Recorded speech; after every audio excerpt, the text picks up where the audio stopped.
Mother Holle. There was once a widow who had 2 daughters, one of whom was pretty and industrious, whilst the other was ugly and idle. But she was much fonder of the ugly and idle one, because she was her own daughter, and the other, who was a stepdaughter, was obliged to do all the work and be the Cinderella of the house. Every day the poor girl had to sit by a well in that highway and spin till her fingers bled. Now it happened that one day the shuttle was marked with her blood, so she dipped it in the well to wash the mark off, but it dropped out of her hand and fell to the bottom. She began to weep, and ran to her stepmother and told her of the mishap. But she scolded her sharply, and she was so merciless as to say, "Since you have let the shuttle fall in, you must fetch it out again." So the girl went back to the well, and did not know what to do. And in the sorrow of her heart she jumped into the well to get the shuttle. She lost all her senses, and when she awoke she came to herself again. She was in a lovely meadow where the sun was shining and many thousands of flowers were growing. Along this meadow she went, and at last came to a baker's oven full of bread, and the bread cried out, "Oh, take me out, or I shall burn.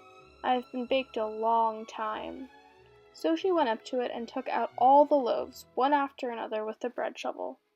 After that she went on till she came to a tree covered with apples, which called out to her, "Oh, shake me, we apples are all ripe."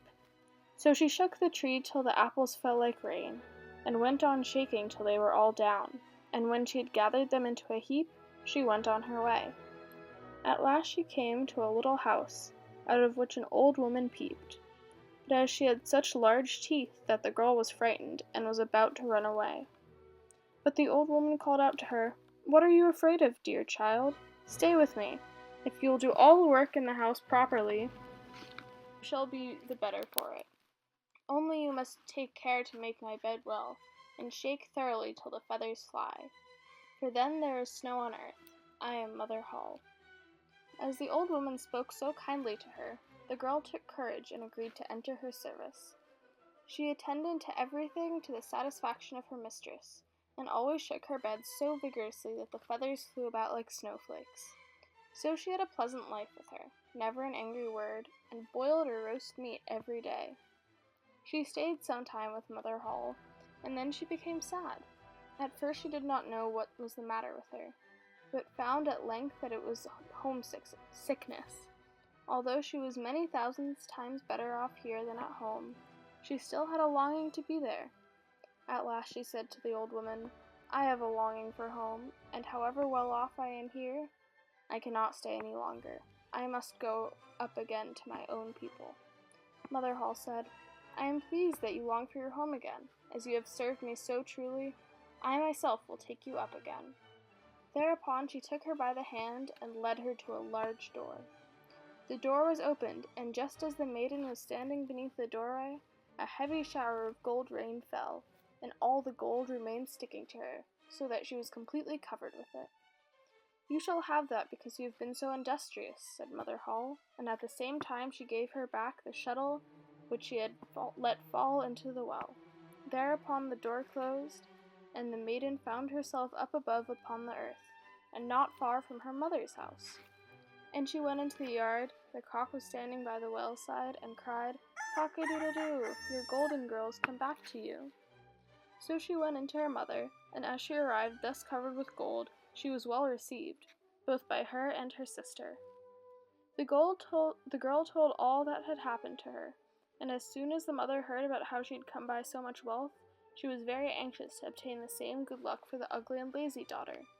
She had to seat herself by the well and spin, and in order that her shuttle might be stained with blood, she stuck her hand into a thorn bush and pricked her finger. Then she drew her shuttle into the well, and jumped in after it. She came, like the other, onto the beautiful meadow, and walked along the very same path. When she got to the oven, again the bread cried, "Oh, take me out, or I shall burn. I have been baked a long time." But the lazy thing answered, "As if I had any wish to make myself dirty," and on she went. As soon as she came to the apple tree, which cried, "Oh, shake me, we apples are all ripe," but she answered, "I like that, one of you might fall on my head," and so went on. When she came to Mother Holle's house, she was not afraid, for she had already heard of her big teeth, and she hired herself to her immediately. The first day she forced herself to work diligently, and obeyed Mother Holle when she told her to do anything, for she was thinking of all the gold she would give her. But on the second day she began to be lazy, and on the third day still more so. And then she would not get up in the morning at all, neither did she make Mother Holle's bed as she ought, and did not shake it so as to make feathers fly. Mother Holle was soon tired of this, and she gave her notice to leave. The lazy girl was willing enough to go, and now that the golden rain would come, Mother Holle led her too to the great door. But while she was standing beneath it, instead of the gold, a big kettle full of pitch was emptied over her. "That is the word for your service," said Mother Holle, and shut the door. So the lazy girl went home, but she was covered with pitch, and the cock by the well side, as soon as he saw her, cried out, "Cock-a-doodle-doo, your pitchy girl has come back to you." But the pitch stuck fast to her, and she could not get it off as long as she lived.